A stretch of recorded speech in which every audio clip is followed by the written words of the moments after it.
Okay, so let's go on to question number 2, guys. Here it is. This one's from Bob. I've had a survey done and it's highlighted £20,000 worth of work to be done. What should I do? Okay, Bob, great question. And this is something that we see quite commonly as surveyors and also estate agents in a transaction. And this is why I always encourage people to have a survey done on a property. Now, very quickly, to give you some background and some context, a lot of people don't realize that a survey is not a survey necessarily. You might be having a mortgage valuation done, but that's not the same as having like a home buyer's or a building survey done on a property. And the older the property, the more you want to spend really on the survey by having something like a building survey, because that's going to hopefully flush out all of the problems in the property and put it in a comprehensive report. Now, again, people don't like spending money on these surveys and evaluations because there's always a risk that until that deal's exchanged, they're not going to get that money back if the deal falls through. So they tend to scrimp and save, or they make the assumption that there isn't anything wrong with the property because they've walked around it and there's no obvious signs of cracking, in the brickwork, or there's no obvious signs of problems within the property. So they literally just assume everything's going to be okay and they just proceed to blindly buy it.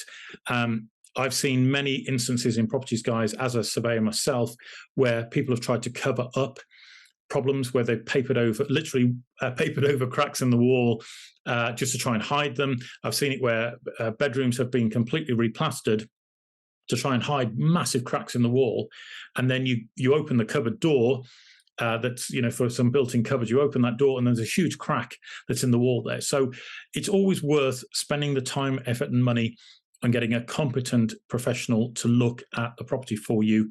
And that should hopefully highlight any errors or issues with the property in a report. Now, another problem with these reports is that they tend to be quite unwieldy sometimes. So if you're going for a building survey, you might end up with a very thick report that lands on your doorstep and you think, oh my God, this property is falling down. What do I need to do here? Well, the key thing to do is to take your time, read the report, and then get on the blower with the surveyor and just ask them to walk you through the report. What is serious, what needs to be done immediately, and what needs to be done over time, because some of these jobs are repair jobs that people just don't do, or things that have manifested for a while. They're not extremely urgent, but they need to be done. And a surveyor will highlight all of these for you. Okay, so with Bob's situation here, where he's had the survey done, it's highlighted 20 grand's worth of work. What should he do? Well, if I was you, Bob, I'd be going straight back to the estate agent with a copy of my survey, and I'd say, look, we've had this survey done.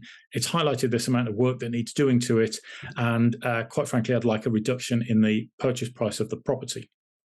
Now, you may get kickback from the seller because they're just thinking, well, I don't really want to reduce my purchase price by 20 grand because I've already spent it on the property that I want to buy. So they may push back at you. But if the estate agent's on your side and they're a good estate agent, then they should recognize that if the problem has occurred with you as a potential buyer and you're sincere and you're earnest and you want to buy that property, if the seller refuses to sell it to you or doesn't come to a compromise, then the challenge is that when the property is remarketed and another buyer comes along, then the same situation could occur, only now they're 3 or 6 months down the line and the seller could have already lost the property that they were going to move into. So the gun is kind of at the seller's head to do something about this and to negotiate a deal to get the whole thing exchanged and completed as soon as possible.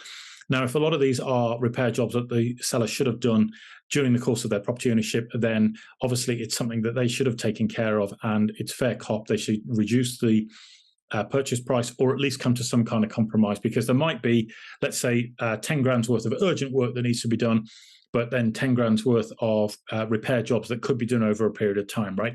So it really does come down to a compromise, but I'd start with my negotiating point of saying, look, it's at least 20 grand's worth of work that needs to be done. I want it done as soon as possible when I buy the property. And obviously there's some hassle involved in doing that. So I want to have that reduction and see where you end up. And obviously try that on with the estate agent. As I say, provide them a copy of the report, because there are a lot of people who will try and blag it with the estate agent and say, oh yeah, we've found 20 grand's worth of work and it's from a builder's estimate, and the builder's estimate isn't worth the paper it's written on. So be open and honest and show them the report, and hopefully they'll work with you to get the deal done. Because remember, ultimately, in the overwhelming majority of instances, the estate agent doesn't get paid until the deal exchanges. So they have a vested interest to get the deal done with you as well. Okay, fine. So hopefully that's answered your question, Bob. Let me know if not, and we can cover some more info. So I've only chosen 3 questions to work with this week, guys, as it is the first webinar, but I'm really pleased that you guys are joining us on this journey. We are here to revolutionize the property industry, and that's a bold claim to make, I appreciate, but I'm really convinced that there's a better way of doing things, and together as a community we can make that happen. And that largely involves a lot of the services that WiggyWam are offering to the marketplace, in terms of things like sellers packs, in terms of things like Twin Search, which is our new searches option that's being offered to our community, which is going to revolutionize the way sellers packs are put together. That's even things like condition surveys being done up front. And again, I'll just tag that onto that last question. Having a condition survey done up front, guys, can really help you highlight whether or not there's anything wrong with the property that you need to fix before it goes on the open market, so that you can rectify those issues so the surveyor won't pick them up, and then you haven't got to get into the situation that Jane asked at the start, that Bob asked, which was, we've had this survey done, they've highlighted all this work, and should we reduce the purchase price of the property as a result? So those are the sorts of things that we are bringing to the marketplace, guys. We're super excited that this is going to be a better way of doing things. It's going to slash transaction times in half. It's going to massively reduce the stress and anxiety that sellers and buyers have to experience. And it's going to make the moving process easier for agents and conveyancers alike. So if you want to be part of that movement, guys, get yourself across to wiggywam.co.uk. And on that homepage there, there'll be an option for you to join. Set yourself up a user profile as quickly as possible. There's options to send me a message or a question, or to book in a call with me. And I'll get back to you as quickly as I can on those. But I'm really excited to invite you to be part of this journey. It's something that's long overdue, considering this is a 300 billion a year industry that is just grinding to a halt, and it's painfully slow. And everybody's fed up and frustrated and sick to the back teeth of delays and lack of transparency. So let's work together. Let's revolutionize the industry together. I'm really excited to join you in this journey, and we're going to make some massive changes to the industry. So that's the end of today's webinar, guys. Hope you've enjoyed it. Please feel free to invite your friends and family to next week's webinar. They're all going to be held at the same sort of time each and every week. And looking forward to seeing you on one in the near future. So I'll say goodbye for now, and thank you for joining me. See you very soon.